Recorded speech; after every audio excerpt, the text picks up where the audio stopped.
अस्सलाम वालेकुम स्टूडेंट्स। आज का हमारा टॉपिक है diagonal, triangular and symmetric matrices. ठीक है, सबसे पहले हम इनकी डेफिनेशंस देखेंगे डायगोनल, ट्रायंगुलर और सिमेट्रिक मैट्रिक्सेस की।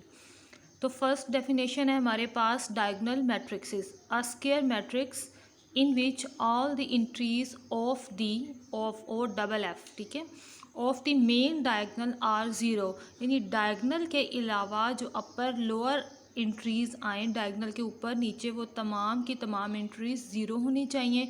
तो then is called a diagonal matrix. नीचे एग्जांपल्स देखें, हमारे पास डायगोनल एलिमेंट्स के अलावा जो हमारे पास फर्स्ट एलिमेंट से लास्ट वाले एलिमेंट है और बिटवीन वाले सारे नंबर्स जो हैं, ठीक है, ये सारे क्या है हमारे पास डायगोनल।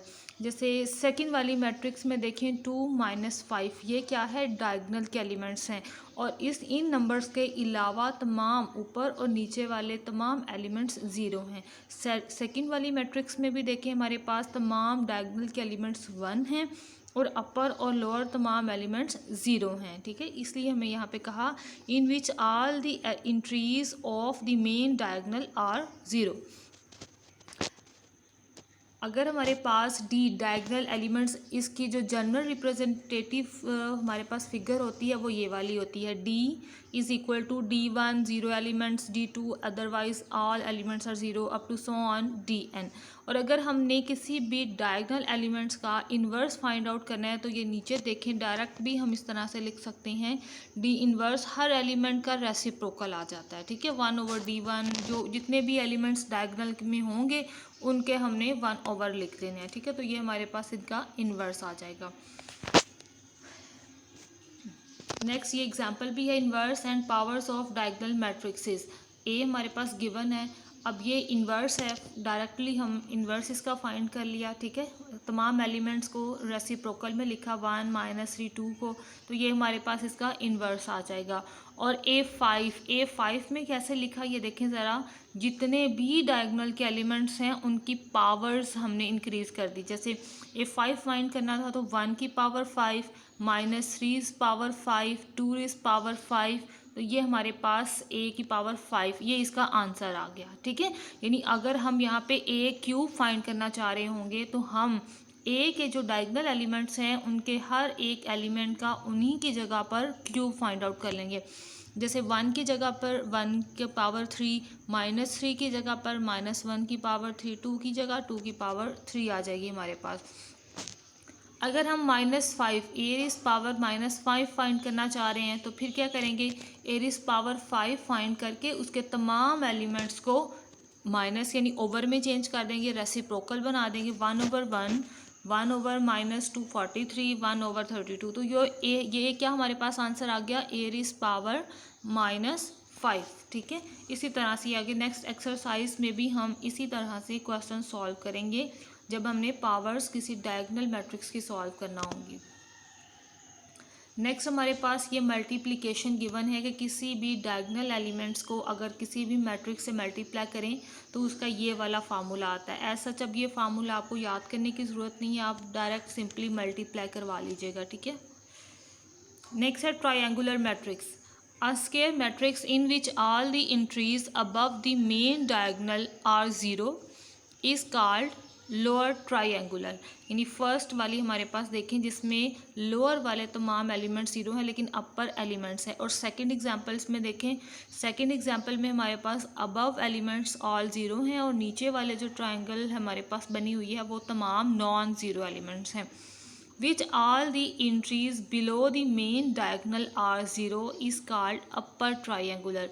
फर्स्ट एग्जांपल हमारे पास है अपर ट्रायंगुलर की, जिसमें ऊपर वाले एलिमेंट्स को शेड किया हुआ है, ये अपर ट्रायंगुलर है। और जो सेकंड वाली मैट्रिक्स हमारे पास गिवन है जिसमें नीचे वाले एलिमेंट्स को शेड किया हुआ है, तो ये लोअर ट्रायंगुलर है। ठीक है,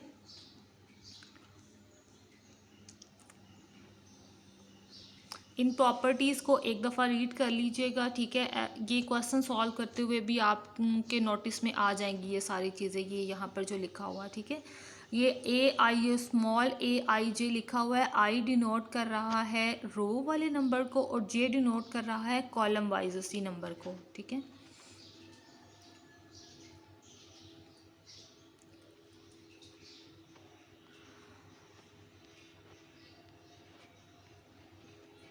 ये भी मल्टीप्लिकेशन है, इसे भी देख लीजिएगा। Two matrices A B given है और उसे जनरलाइज करने के लिए उनकी डिफरेंट मल्टीप्लिकेशंस गिवन है हमारे पास, कि हर एक से उनकी मल्टीप्लिकेशन डिफरेंट आ रही है।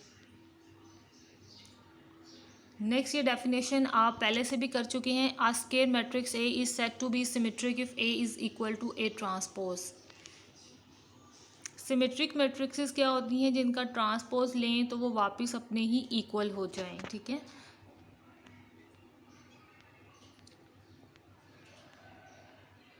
ये थ्योरम है हमारे पास 1.7.2। ए ट्रांसपोज, पहले कंडीशन हमें क्या गिवन है, if A and B are symmetric matrices, यानी दोनों अपने ट्रांसपोज के इक्वल हैं with the same size. If k is any scalar then, first हमने प्रूव करना है ए ट्रांसपोज इज सिमेट्रिक। हमें ऊपर ऑलरेडी गिवन है कि ए और बी जो हैं वो सिमेट्रिक मैट्रिक्सेस हैं, तो ए क्लियरली क्या है हमारे पास, सिमेट्रिक है, क्योंकि ऊपर कंडीशन में ऑलरेडी उन्होंने बता दिया है कि ए जो है वो सिमेट्रिक है, तो ए कंडीशन सेटिस्फाई है। बी में देखें, बी में हमें कहा जा रहा है A plus B and A minus B are symmetric. यहाँ पे सॉल्यूशन नहीं है, तो मैं ये सॉल्यूशन आपको खुद सॉल्व करके तो फिर इसका, बल्कि पूरा थ्योरम मैं आपको सेंड कर दूंगी, ठीक है। 1.7.2 प्रोडक्ट्स भी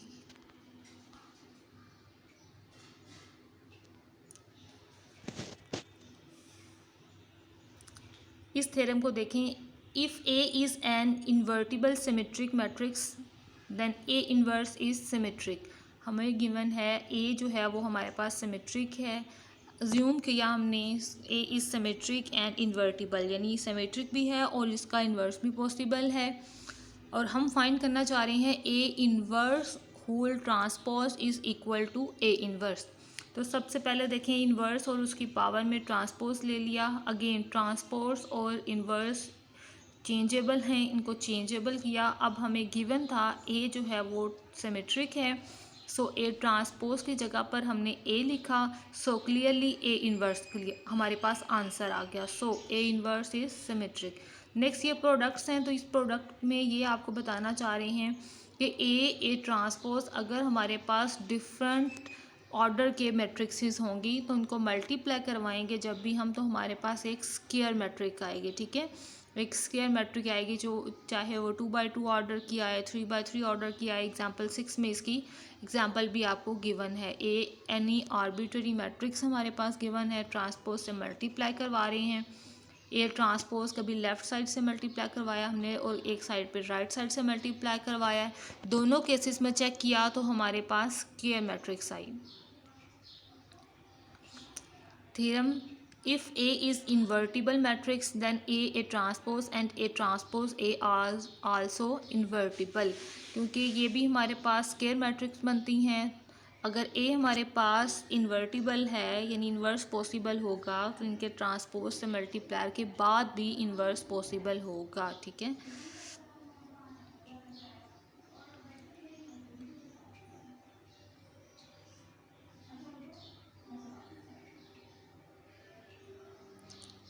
हमारे पास रूल है कि अगर टू इन्वर्टिबल मैट्रिक्सेस को आपस में मल्टीप्लाई करवाएं तो फिर भी हमारे पास एक इन्वर्टिबल मैट्रिक्स आती है, ठीक है। तो ये ऊपर वाले थ्योरम को इसी डेफिनेशन से हम कहेंगे कि ए ट्रांसपोज ए ये भी इन्वर्टिबल है। नेक्स्ट हमारे पास एक्सरसाइज सेट 1.7 है। फर्स्ट क्वेश्चन है whether the given matrix is invertible. तो स्टूडेंट्स इन्वर्टिबल फाइंड आउट करने के लिए हमारे पास यहाँ पे 3 तरह की मैट्रिक्सेस इन्होंने दी होंगी, या डायगोनल, ठीक है, या फिर हमारे पास सिमेट्रिक मैट्रिक्स होगी, या ट्रायंगुलर होगी और वो ट्रायंगुलर अपर या लोअर ट्रायंगुलर हो सकती है, ठीक है। तो अब हमारे पास क्वेश्चन नंबर 1 में देखें, एक डायगोनल मैट्रिक्स है। तो डायगोनल मैट्रिक्स में कंडीशन ये आपने याद रखनी है कि डायगोनल मैट्रिक्स में कोई भी एलिमेंट, डायगोनल का कोई एलिमेंट अगर ज़ीरो हो जाएगा तो वो इन्वर्स नहीं फाइंड किया जा सकता उसका हम, ठीक है। 1 में देखें, 1 का इन्वर्स उनको रेसिप्रोकल कर दिया। सेकंड में देखें ज़रा, ज़ीरो आ रहा है हमारे पास, इसको रेसिप्रोकल करेंगे 1/4, ज़ीरो को 1/0 करेंगे तो वो अनडिफाइंड है, लिहाजा जो 2 पे लिखा हुआ है वो इन्वर्टिबल नहीं है। 3 पॉइंट का इन्वर्टिबल भी पॉसिबल है, वो भी आप फाइंड कर लोगे। अब क्वेश्चन नंबर 4 है, इसका भी इन्वर्टिबल पॉसिबल है। क्वेश्चन नंबर 5 to 8 कह रहे हैं determine the product bye inspection. अब इसको सिर्फ आपने प्रोडक्ट करना है, तो ये सिंपल प्रोडक्शन वाले क्वेश्चंस हो जाएंगे आपसे।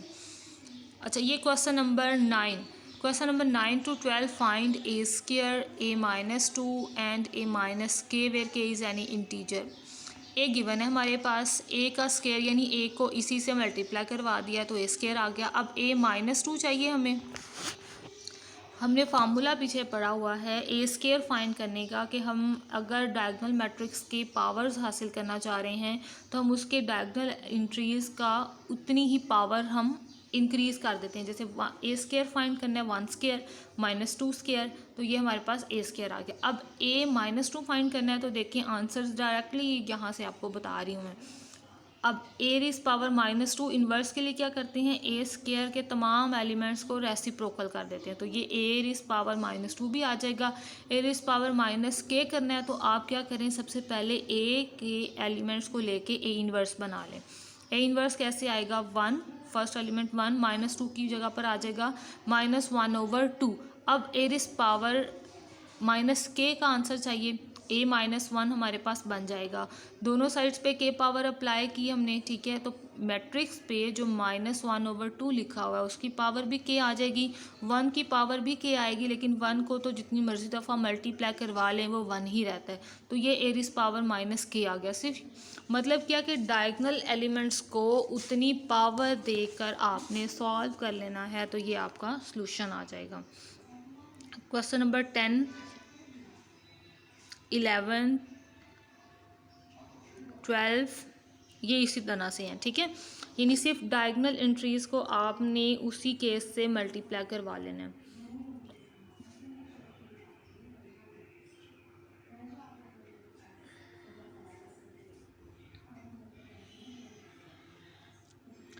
a⁻² में ये आंसर ज़रा रॉन्ग है, ठीक है।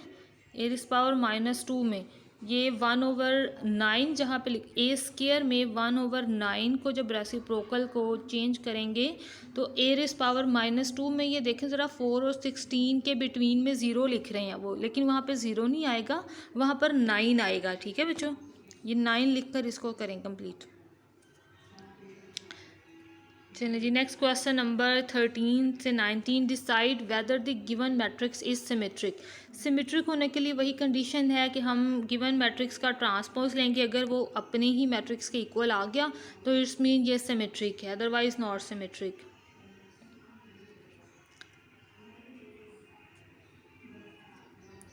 एटीन 19 ये सिर्फ आपने सिमेट्रिक इनकी चेक करनी है कि ये ट्रांसपोज की इक्वल आती हैं या नहीं आती। 20 to 22, decide bye inspection whether the given matrix is invertible. अब हम ये फाइंड करना चाह रहे हैं कि ये इन्वर्टिबल है या नहीं।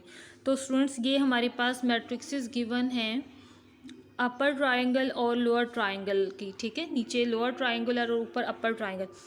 अगर हमारे पास कोई इस तरह की मैट्रिक्स हो और बाय इंस्पेक्शन हम फाइंड करना चाह रहे हैं कि इसका इन्वर्स पॉसिबल है या नहीं, तो आपने चेक करना है अपर और लोअर ट्रायंगुलर में कि क्या डायगोनल का कोई एक एलिमेंट भी ज़ीरो तो नहीं। अगर डायगोनल का एक एलिमेंट भी ज़ीरो है तो it's mean it is not invertible, और अगर तमाम एलिमेंट्स नॉन ज़ीरो हैं तो फिर इसका मतलब है कि ये इन्वर्टिबल है। तो 20 में देखें ज़रा, डायगोनल -1 3 5, तो ये इन्वर्स इसका पॉसिबल है। 21 में देखें, फर्स्ट एलिमेंट है डायगोनल का 0 1 -3 और अदर लास्ट एलिमेंट है 5, लेकिन देखें ज़रा फर्स्ट एलिमेंट 0, डायगोनल का एक भी एलिमेंट 0 है, तो इट्स मीन ये नॉट इन्वर्टिबल है।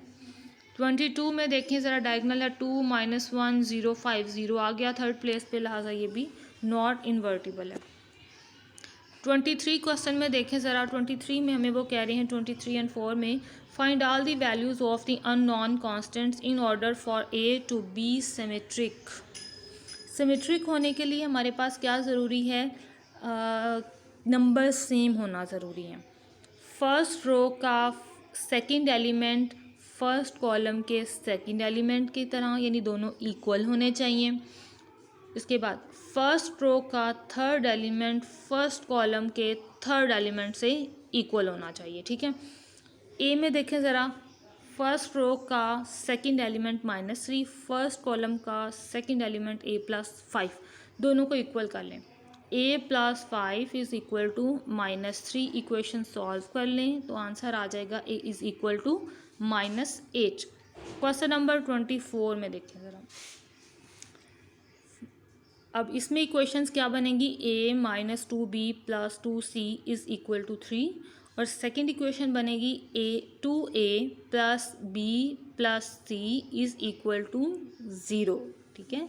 ये दो इक्वेशंस बनी। अब इन दोनों इक्वेशंस को सॉल्व करते हुए a b c ये हमारे पास रिजल्ट आएगा, और एक और इक्वेशन भी हमें चाहिए तो वो a + c की बन रही है। अब a + c की हमारे पास इक्वेशन बनेगी इज़ इक्वल टू -2, ठीक है, इज़ इक्वल टू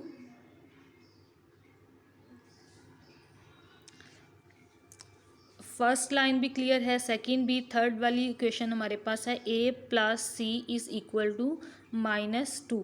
अब ये 3 इक्वेशंस को आपने सॉल्व करते हुए a b c का रिजल्ट फाइंड आउट कर लेना है, ठीक है।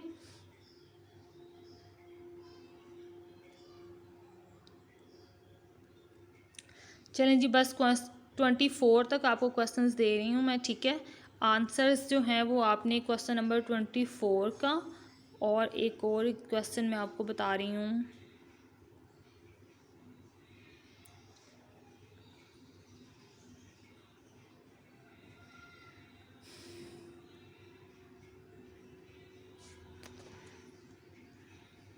चलिए क्वेश्चन नंबर 24 का आंसर आपने ग्रुप में शेयर भी करना है, ठीक है, जिन बच्चों ने सॉल्व कर लिया।